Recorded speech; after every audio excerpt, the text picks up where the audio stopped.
Ben geçen zamanları ikimiz de kövrəlmişik.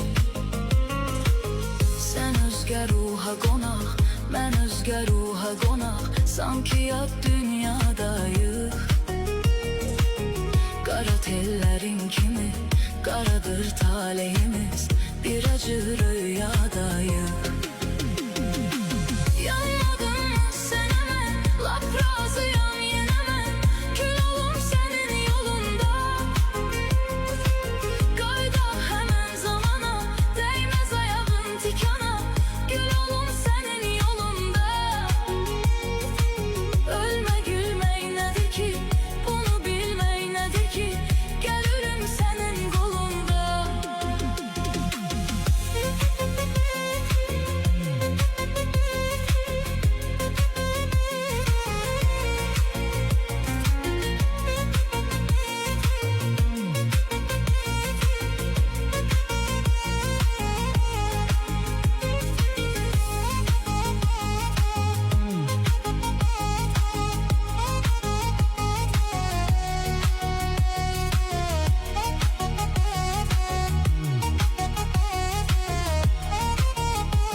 Gecenin həmdəmi mən, səni sənsiz yaşayan bəs.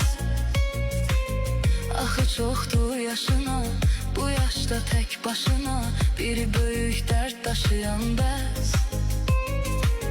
Arzular yarım yarım, hanı əhdim ilqarım, yoxdur eşqdən əsərindi. Düşmürəmmi yadına, nəğmə qoşdum adına,